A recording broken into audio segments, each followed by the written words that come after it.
Hello and welcome to Simply Balanced, the podcast where we dive into, all things balanced. I'm your host, Taylor Grasso, a registered dietitian with a passion to helping you find your unique balance girl aesthetic in this often hectic world. Each episode will explore different facets of living a balanced life, whether it's unraveling the latest nutrition trends, discovering mindful eating strategies, or discussing tips for a balanced lifestyle that fits your routine. Balance isn't about perfection, it's about making choices that feel right for you, nurturing your body and mind, and enjoying life's simple pleasures. So whether you're sipping your morning coffee, heading out for a walk, or winding down for the evening, I'm thrilled to have you join me. So let's dive in and talk, all things balanced.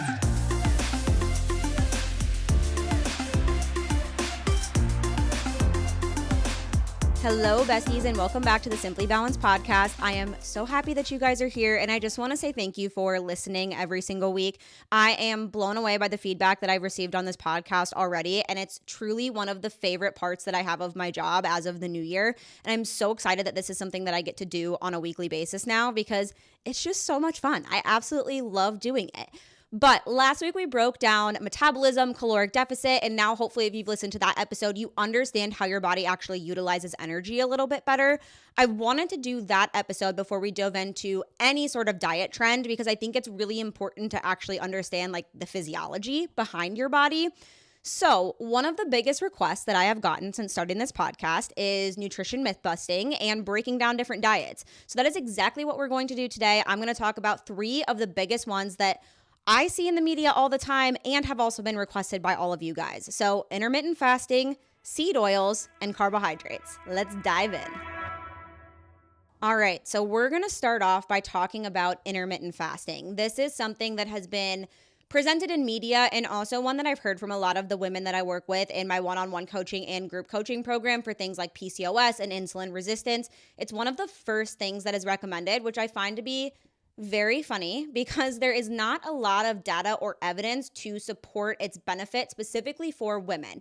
Now, I do want to say that I'm going to be very objective about all of the things that I talk about. So if there is any form of potential benefit based in scientific evidence, I will happily share that. But I also want to share the truth behind all of these things because another unfortunate thing that I don't think a lot of people know, there's not a lot of research done on anything women-based. If you go back and you look at a lot of scientific studies, women are not the test subjects most of the time. And the reason for that is because of our hormone fluctuations. It fucks with their data. So they don't want to use women because they want to prove a point.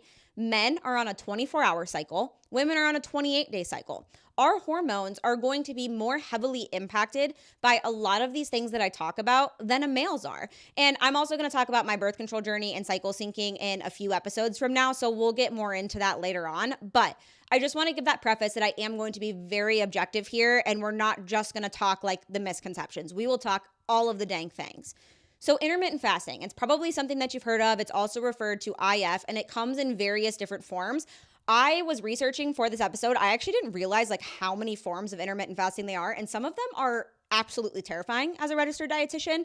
So basically, IF involves alternating cycles of eating and going without food or fasting. And there are different types of cycles that can alter the amount of calories that you have or the amount of hours that you are essentially allowed to eat. For example, 16-8 is one of the most common ones that you hear about. So 16 hours of fasting, 8 hours of an eating window. A lot of people will eat from 12 to 8. So a lot of people will be skipping breakfast, having coffee on an empty stomach. During that fasting period, you are allowed to have water and you are allowed to have coffee. And I believe you're allowed to have tea, but you are not allowed to have any sort of nutrients or food. There's also another form. This one was the one that actually really terrified me, is a 5 and 2. 5 days you eat as usual, and 2 days out of the week you only eat 500 calories. And I'm like, that's the most disordered thing I have ever heard in my life. Basically like the cheat day mentality, right? Like if you do those 2 days of being super freaking restrictive, you can essentially eat whatever you want the other couple days. Not emphasizing nutrient density. Also, that's got to whack out your metabolism, but we'll get into all of that. So the IF proposed benefits are weight loss, help with insulin resistance, improved metabolism, and also an improvement in longevity. Now, I did a lot of research before this episode on IF to see if there was anything backing all of this information. There is some research and study that show that IF can lead to short-term weight loss. Note I said short-term weight loss. Just like we talked about last week, pretty much any diet that you are going to do, depending on how you define the success of a diet, if you define success by you lost weight doing it, then maybe IF would be considered successful for you. In my mind, if it's short-term weight loss that leads to you regaining the weight afterwards and having a more negative relationship with your body and food, to me, that is not successful. And I think that's what a lot of these diets end up doing. And also, so that short-term weight loss, there's also some improvements in metabolic markers like insulin sensitivity and blood lipid profiles. What I want to say here, a lot of these studies, by the way, I'm going to link all of the studies that I used in this episode in the show notes. So if you want to read any of these and you're a science nerd, you're more than welcome to do so. A lot of these scientific studies are focused on men and the impact that intermittent fasting has on men, specifically their weight loss, improvements in metabolic markers, and insulin sensitivity, blood lipid profiles. And so what we also can see from a lot of these studies is that what it really boils down to, and this is what I wanted to talk about in the first episode where I talked about caloric deficit and how the body actually adapts to that, because the reality is 99% of diets are simply putting you into a caloric deficit. For example, with intermittent fasting, it shortens the window that you're allowed to eat. So the concept behind that is if you don't have as many hours in the day where you're allowed, quote unquote, food, then you're probably going to end up eating less. Or you're going to end up feeling extremely restricted and binging outside of your fasting hours and or in your eating window hours where you might actually end up eating more during that eating window than you would have if you would have allowed yourself to eat through the course of the day. And many of the research studies that I looked at, many of the articles that I looked at, the same theme was across the board. IF seems to be about as beneficial as any other diet that reduces overall caloric intake.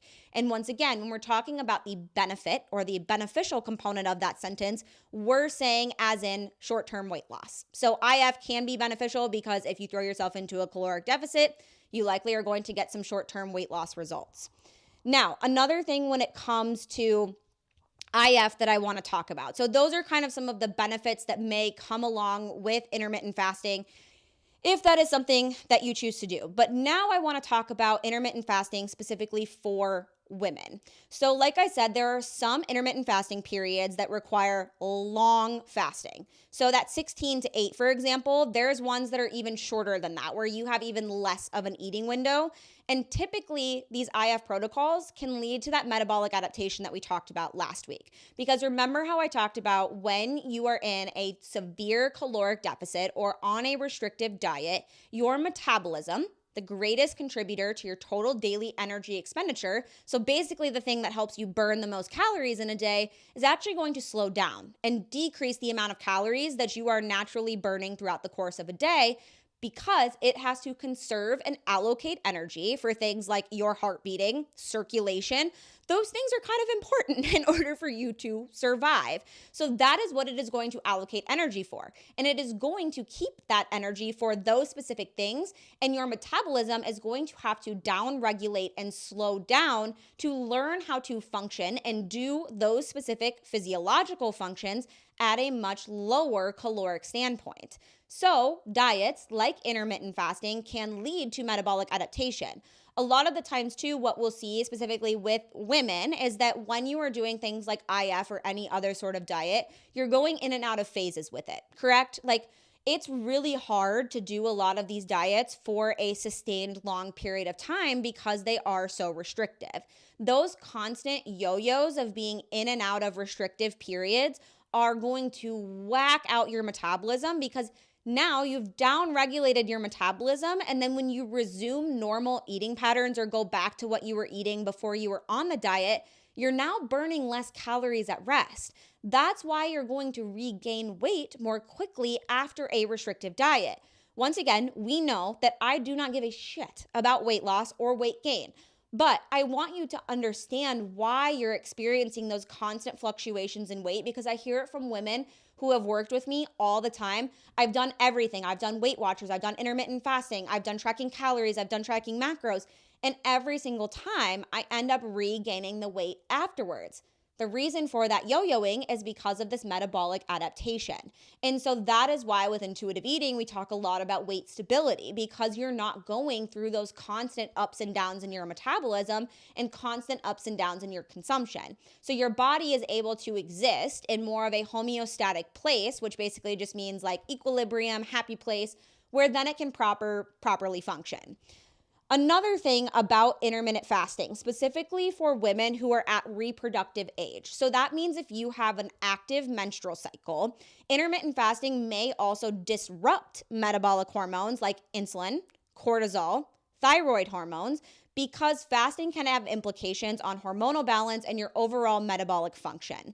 So something that we have to think about as menstruating women, like I said, males have a 24-hour cycle. That means they just have a little blip ups and downs of their testosterone throughout the course of 24 hours. Our hormones, estrogen and progesterone, with a slew of other ones that I won't dive into on this specific episode, are going to be fluctuating up and down throughout the course of the month. Now, we are more heavily impacted by things like fasting because of our biochemical process and the fact that we have those common hormonal fluctuations. Not to mention that we know restrictive diets can have a negative impact on the sex hormones, estrogen and progesterone. It can actually downregulate these and decrease your chances for menstruating or stop menstruating altogether, which can also lead to things like infertility. So what we want to be very careful of is this restrictive diet going to actually help or benefit me? Specifically when it comes to metabolism and hormones, because I feel like that's also what you always hear women talking about, right? Like women want to improve their hormones. We want hormone balance. We want to improve our metabolism. Those things come from not doing restrictive diets. Another thing when it comes to hormones, we talked a little bit about this last week in terms of a restrictive diet, but fasting can actually lead to alterations in the hormones leptin and ghrelin. If you remember last week, that's your satisfaction and your hunger hormone. Ghrelin is your hunger hormone. It sounds like growling, your stomach's growling. Leptin is your satisfaction hormone. When we don't have regulation with this hunger and satiety signals and these hormonal changes start to affect us, it can actually contribute to disordered eating patterns or binge eating behaviors. Because if we have down-regulated leptin, right? So down-regulated satisfaction and fullness hormone, it's going to be really hard for you to evaluate when you're full. And so when you actually give yourself the permission, like let's say on weekends or on vacation or during your eating window even, it's going to be really hard to feel that fullness and satisfaction until you get to the point of being uncomfortable. Now, when you're actually tuning in to those hunger and fullness cues, you're more able to assess, am I hungry? Am I full? And when you start to get to that fullness point, you're able to stop and recognize like, oh, actually, I'm getting to the point where I'm full. And because I have access to this food anytime I want, I can, take a little step back and be like, okay, everything's all good. We'll have this later. I can take some leftovers if you're out to eat, whatever it is. So that's another thing where IF or these restrictive diet patterns can have a negative impact on understanding those hunger and fullness cues. This is something that I hear from women all the time when they first start working with me, where they're like, I just simply never feel hungry and I never feel full. And when they start to feel hunger for the first time, they get really scared. They're like, I haven't been hungry in years. Like this is kind of scary. I don't know how to handle it. And a lot of the times you start to feel ravenous in the beginning. That's not something that's scary. That is a sign and signal that your metabolism is picking up and functioning properly. You're getting better regulation of your hunger and fullness hormones, ghrelin and leptin. Hunger should not be something that is scary. Hunger is something that means that your body is functioning the way that it wants to. And now we have to dive into intermittent fasting and cortisol levels. So you hear the term cortisol thrown around on social media a lot, right? Cortisol is the stress hormone. A lot of people throw it around, but nobody really tells you about it. Now, I want to mention that females are going to have more significant impacts on their cortisol. Like different things in life are going to impact our cortisol levels more significantly than males. Cortisol is not always bad. I think that when we hear cortisol on social media, a lot of the times it's in a negative connotation, right? Like, oh, this is increasing your cortisol levels, your stress hormone, that's really bad for you. The reality is that cortisol can be beneficial when it's not chronic, because when we're increasing our cortisol levels through things like exercise, for example, that's increasing your body's stress adaptation and also increasing your resilience to stress. That's something that we want to do. What we don't want to do is keep that cortisol level at a high throughout the course of the entire day. We want peaks and falls in that cortisol level because that's our body adapting to stress, which is a good thing in the short term. But for menstruating women, what we need to recognize is when you are menstruating, your hormonal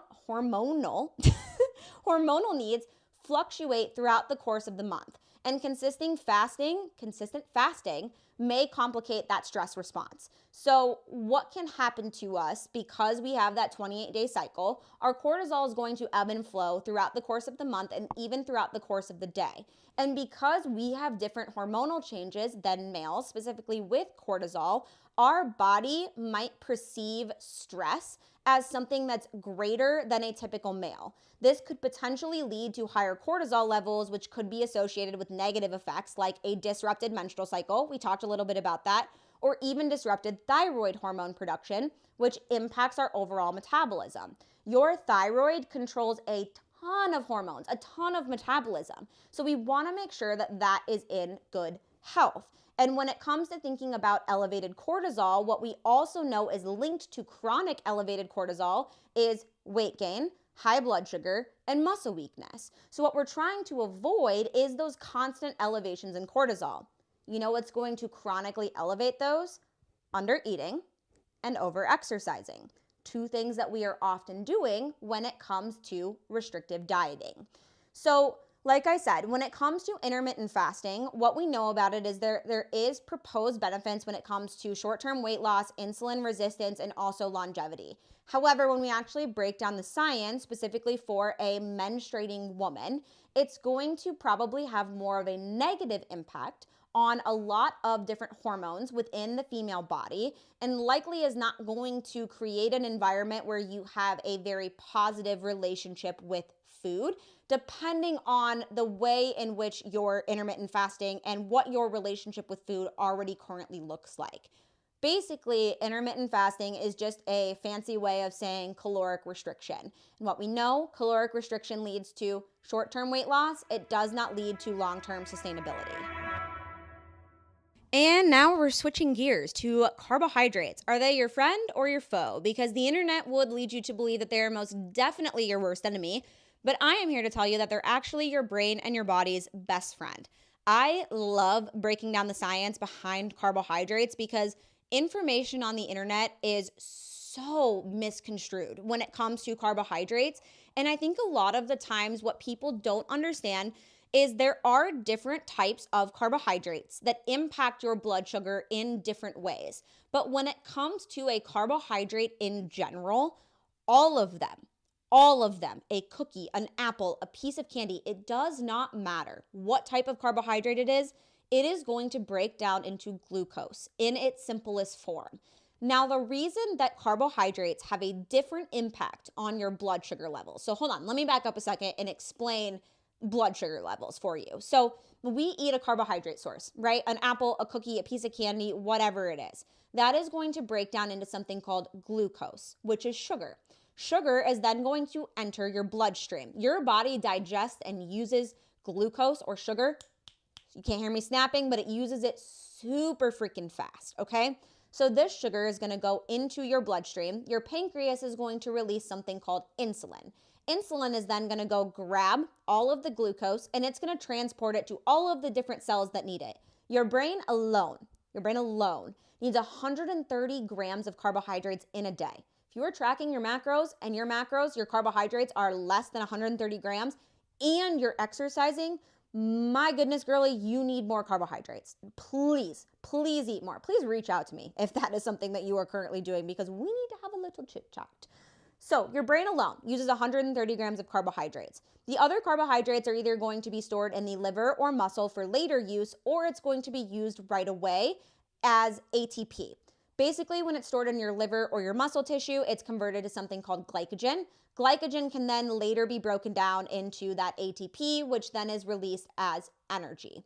And so, like I said, it's your brain and your body's main source of fuel. It's your preferred energy source. And especially when it comes to, like, you think about a mid-afternoon crash, right? Like where you have no energy whatsoever and you've got all of this brain fog.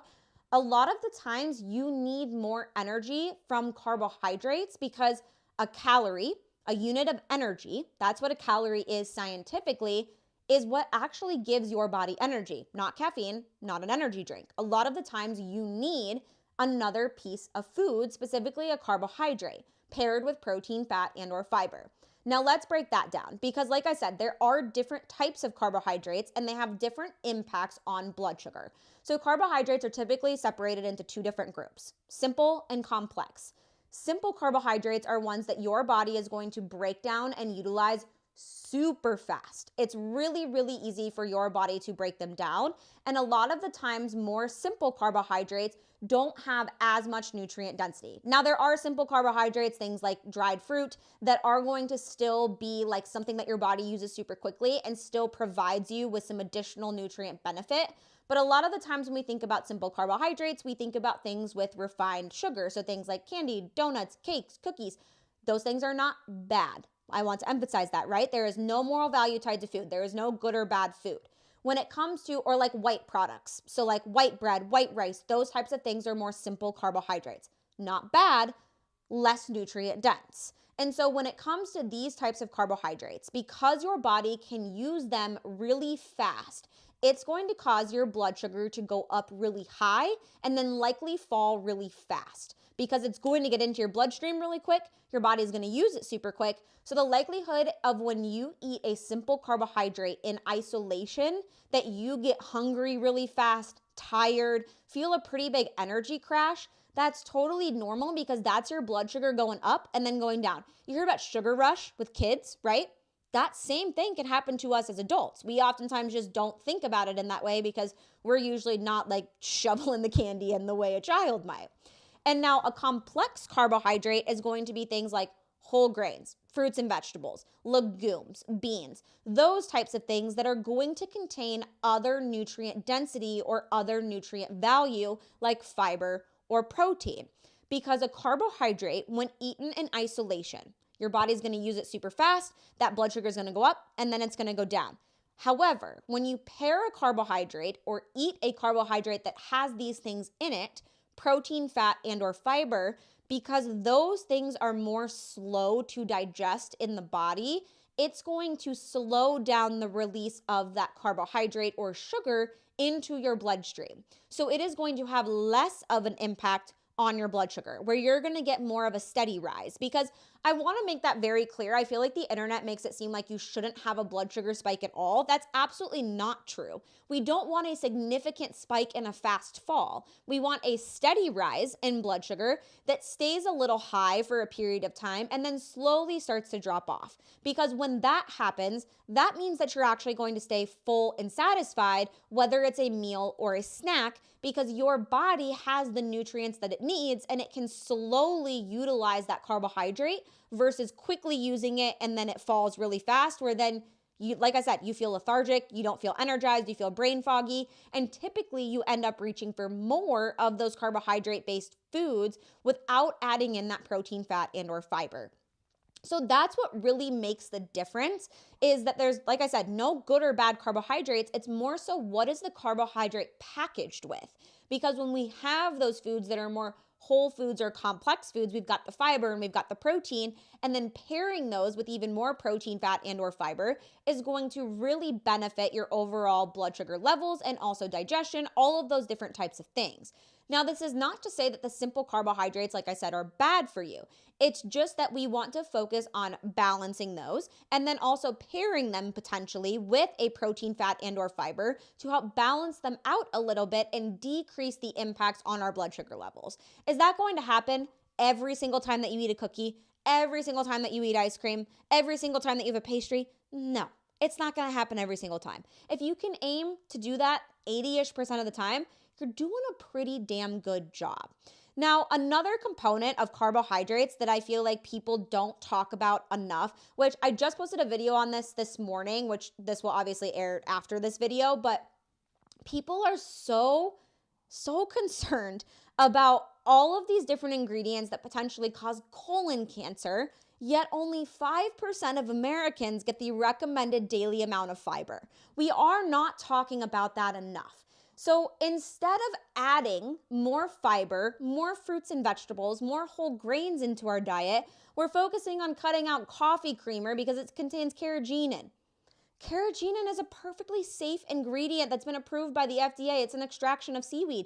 Polygenin, which has been used in rats to increase inflammatory markers, yes, that can cause colon cancer in a rat. Remember, you are not a rat. You are a human. That tablespoon or 2 tablespoons of coffee creamer, it's not going to give you colon cancer.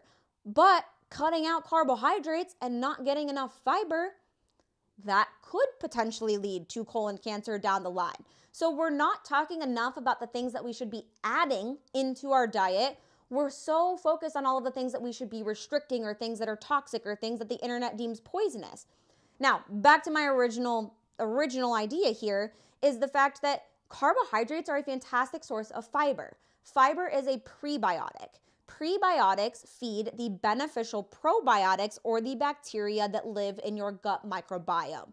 Now, I want to say that we have scratched the surface when it comes to the gut microbiome. Like, there is so much that we don't know, but what we do know is that eating a good amount of fiber and specifically getting a variety of carbohydrate sources and fruits and vegetables can help to improve the amount of beneficial bacteria that live in your gut.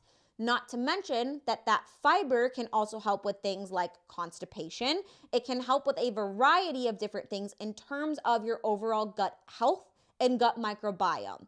Now, I want to preface this by saying if you listen to this podcast and you're like, oh shit, I'm one of those 5%. I need to increase my fiber immediately. Do not go from 0 to 100. Your body is going to take time to adapt to fiber. Fiber is a finicky little guy. You cannot just go from eating 0 to eating 25 grams of fiber. You will be on the toilet all day, or you won't be on the toilet ever, because fiber can cause diarrhea, it can cause constipation, cause a lot of different things, depending on what types of fiber you are eating. My recommendation with fiber, go low and slow. Start off small, slowly introduce it in your diet. I will also say, I have a lot of questions on fiber supplements and adding those things into your diet. I am always a food-first dietitian, never a supplement-first dietitian. Supplements are meant to supplement your overall diet that you get from whole foods. So focus on getting in whole food fiber sources first. Things like whole grains, beans, legumes, vegetables, fruit, like berries. Berries have 6 grams of dietary fiber per half cup. That is a fantastic source of fiber and such an easy thing. Toss it in a smoothie, toss it on your yogurt bowl, add it to your pancakes, add it to your waffles. There's so many different ways that you can add in things like that. Avocado, do you know how much fiber is in avocados? I can't think of it off the top of my, I believe it's like 8 grams of dietary fiber per serving. Popcorn, 3 cups of popcorn, gonna get you 4 grams of dietary fiber. Pecans, 4 grams of dietary fiber per serving. Also a bonus of omega-3 fatty acids when it comes to pecans. We just talked about that with seed oils, right? So, or no, we haven't gotten to seed oils. Ooh, okay, we'll get there soon. Sorry, I got a little bit ahead of myself. I was doing research before this, so that's where my mind was at. But all of this to say that instead of focusing on eliminating carbohydrates or eliminating all of these different foods or deeming them bad, focusing on increasing your fiber, your vegetable consumption, your whole grain consumption, that is going to benefit a balanced diet. It's going to benefit satiety. It's going to benefit your sustained energy levels. It's going to benefit your blood sugar. It's going to do amazing things for your body. And not to mention, if you're a girly focused on your gut health in 2024, best thing you can do is add some more fiber. Best thing you can do. And then last but not least, when it comes to carbohydrates and weight gain, because everybody automatically jumps to carbs make you gain weight. Carbs make you gain weight. Okay, first of all, the biggest misconception, a couple things that we need to break down. Carbs hold on to water. So if you eat more carbohydrates than what you normally eat, the likelihood that yes, you are going to, if you weigh yourself, which if you do that and you're listening to this podcast, this is my gentle PSA to throw that thing out because it's not doing anything beneficial for you and your mental health. Okay, side note there. But carbohydrates are going to hold on to water. You go out on the weekend, let's say you consume more carbohydrates than you normally do. Perfectly normal. your body likely going to go up on the scale because your body is now holding on to more water because of an increased carbohydrate intake, okay? So that's number one with people correlating carbohydrates to weight gain. It's water. It's going to come off real quick. Don't be concerned about that.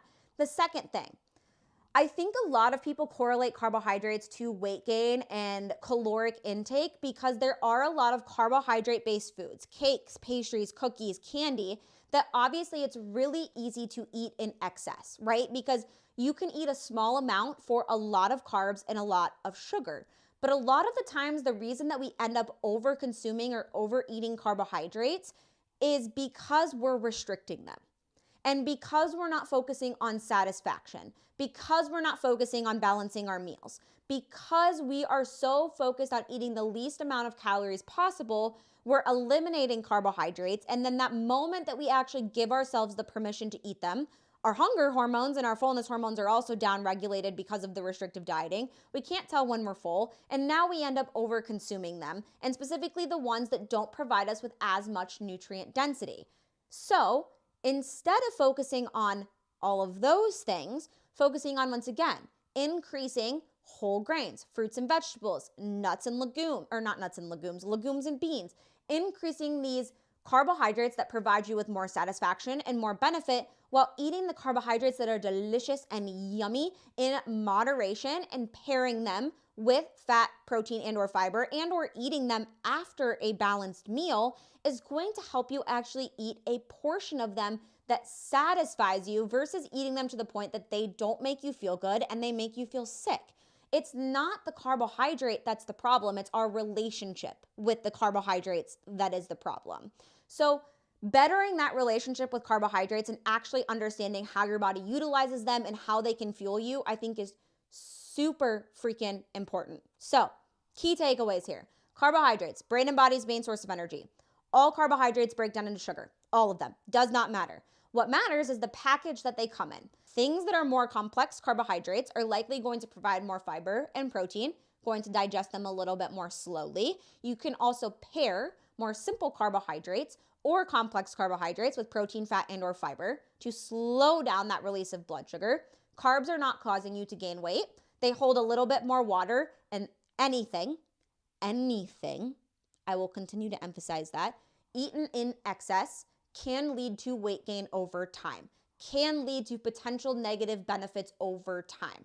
So water, there's literally water intoxication, okay, you guys? Anything in excess is not necessarily beneficial for our bodies. That's what we have to remember when it comes to all of these different things, and understanding how to actually utilize carbs in a very satisfying and balancing way so that you get to eat what you want and add what you need is going to be the most beneficial. Oh, the other key takeaway, fiber, baby. It is the year of fiber in 2024. If you want to improve your gut health, if you want to lower your cholesterol, if you want to feel more satisfied and energized, add in some more fiber to your diet.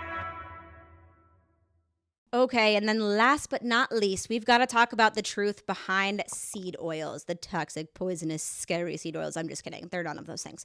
We're going to talk a little bit about why the internet seems to deem them as those things, though.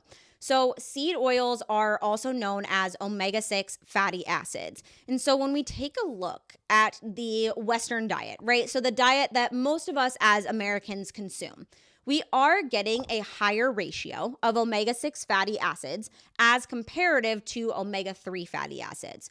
What we know about omega-3 fatty acids is that they may help to reduce inflammation within the body and are very beneficial to our overall health. They can help to decrease cholesterol. They may help to improve HDL, which is your beneficial cholesterol. So if you get a lipid profile done, you have your LDL, which I don't like using this terminology, but I don't know how else to describe it. But that's known as kind of your bad cholesterol. Having too high of LDL could increase your risk for cardiovascular disease. We want to have a lower total cholesterol, lower LDL, and a higher HDL, which is the protective cholesterol against heart disease. But when we actually look at the data behind seed oils and their inflammatory effects, there is no evidence to support that seed oils are toxic. Now, when we talk about the health issues that are often associated with seed oil consumption, there's something that we have to remember, because Seed oils are oftentimes found in more ultra-processed foods. Notice, I said ultra-processed. There is a difference between a processed food and an ultra-processed food. There are plenty of processed foods, think of like a rice packet, a can of beans, frozen fruits and vegetables, that provide your body with a copious amount of nutrient density. Now, when it comes to ultra-processed foods, so think of like a Little Debbie, for example, as a typical ultra-processed food. Do we want to eat those things all the time? Not necessarily, but can we have them every now and then in moderation? Absolutely. And the reason for that is not because they're bad for us, is not because there's anything morally wrong with them.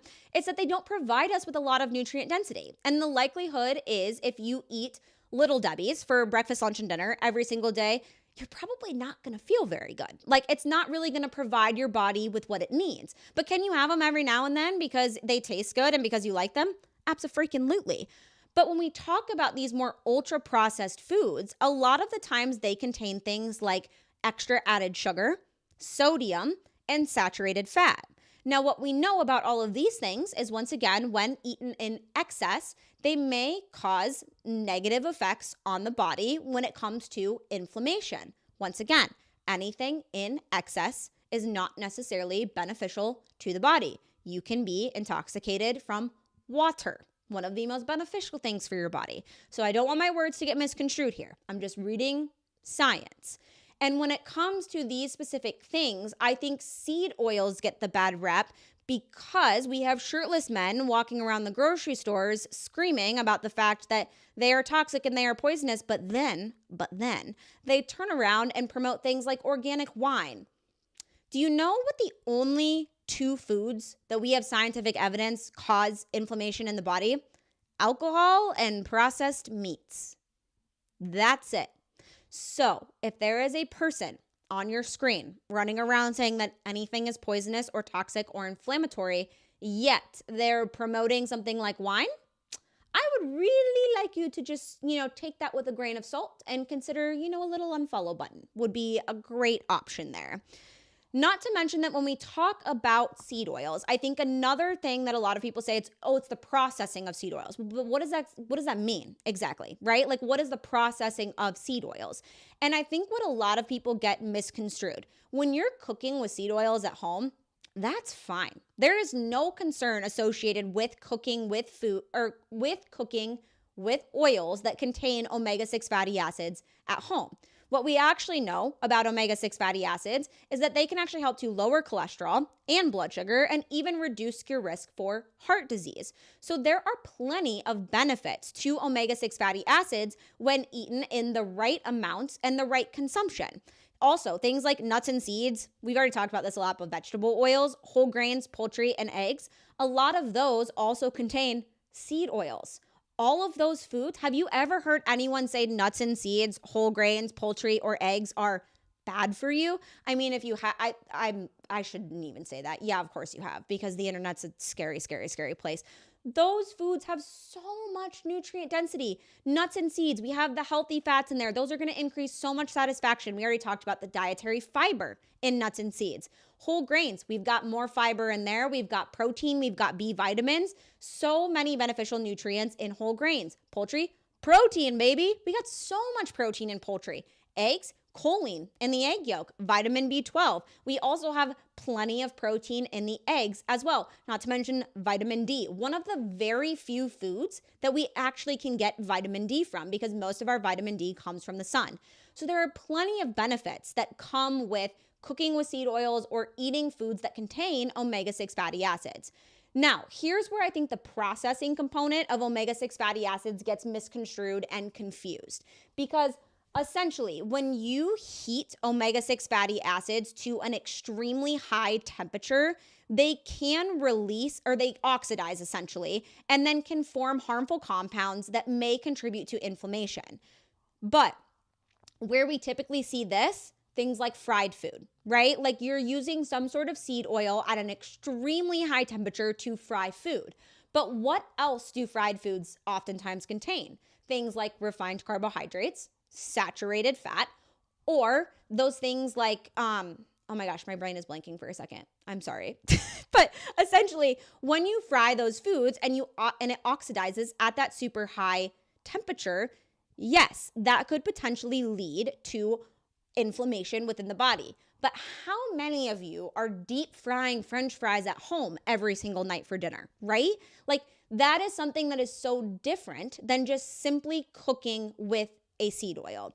And now I talked about this in the beginning, but a lot of the times a lot of like this misconception behind seed oils really has nothing to do with like seed oils themselves. It more so has to do with this ratio of omega-6 fatty acids to omega-3 fatty acids. So instead of focusing on eliminating all seed oils within your diet, eliminating all of these things, paying astronomical amounts of money for these more expensive oils, instead, what we should be focusing on, increasing our consumption of omega-3 fatty acids. Things like salmon, walnuts, those are great options. Hemp seeds, chia seeds, those are great options to include in your weekly rotation in order to increase the amount of omega-3 fatty acids that you're consuming. I will say that an omega-3 supplement is one of the few supplements that I do often recommend because once again, kind of like vitamin D, there aren't that many foods where we can get a ton of omega-3 fatty acids from. And if you are someone who's like, I absolutely will not eat any foods with omega-3 fatty acids, like I hate salmon, I don't like nuts, I don't like a lot of those seeds that you just listed, then that's where an omega-3 fatty acid supplement, I personally love the Nordic Naturals one. That's the one that Zach and I both take. We eat salmon, but I feel like because it's become so expensive, we don't buy it as much as we want. But I've also been loving walnuts lately, but I just like to get a good dose of omega-3 fatty acids in. And so that is one supplement that could potentially be beneficial. I want to say that I am not giving medical advice.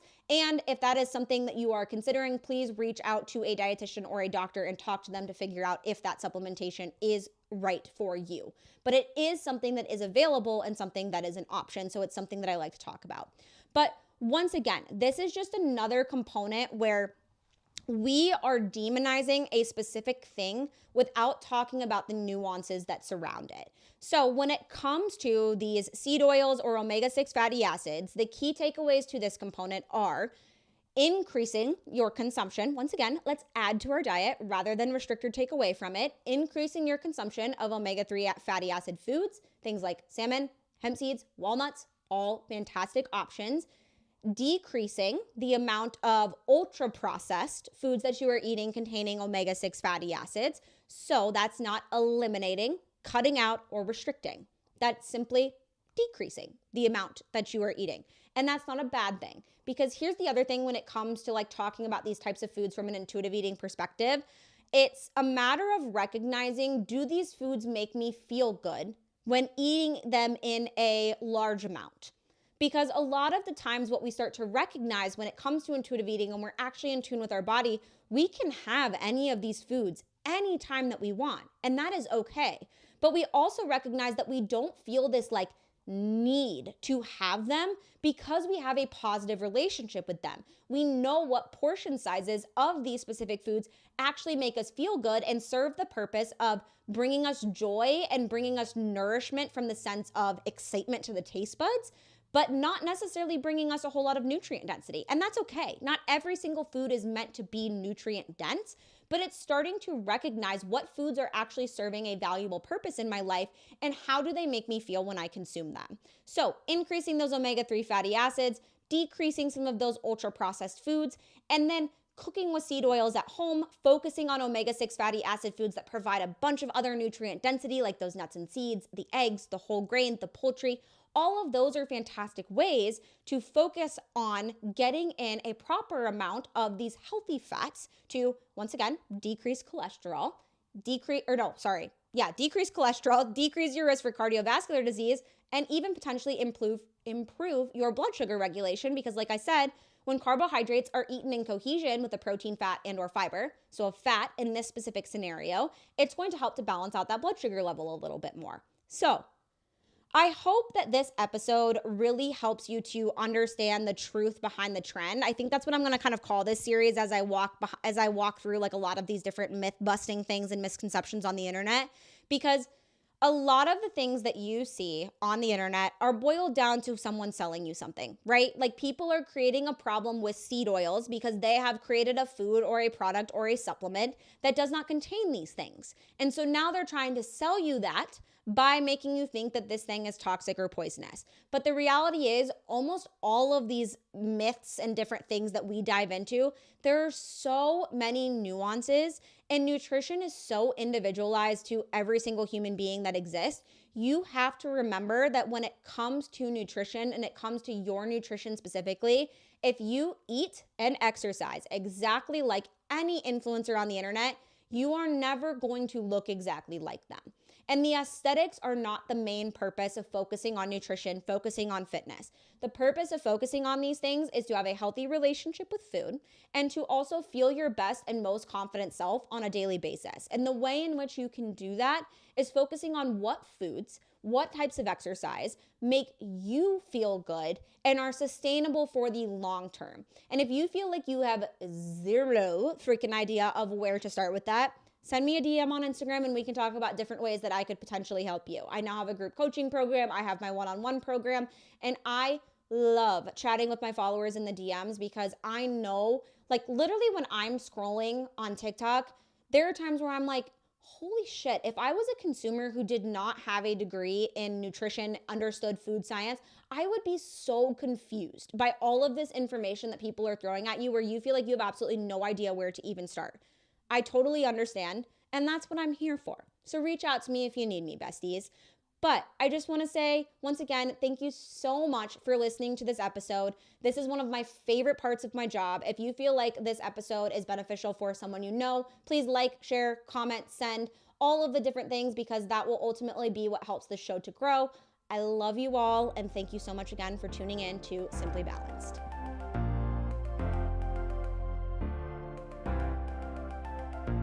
And that brings us to the end of today's episode of Simply Balanced. Thank you so much for tuning in and sharing a part of your day with me. I hope you find inspiration in our discussion and feel more equipped to embrace the balanced girl aesthetic in your daily life.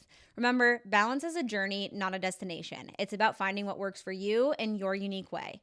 As we part ways, I encourage you to reflect on one thing you learned today and how you can incorporate that into your life to create more balance. Don't forget to subscribe to Simply Balanced so you never miss an episode. If you enjoyed our time together, consider leaving a review or sharing the podcast with a friend. Your support means the world, and until next time, keep striving for balance, nourish your body and mind, and remember to cherish life's simple pleasures. This is Taylor Grasso signing off. Stay balanced and see you next episode.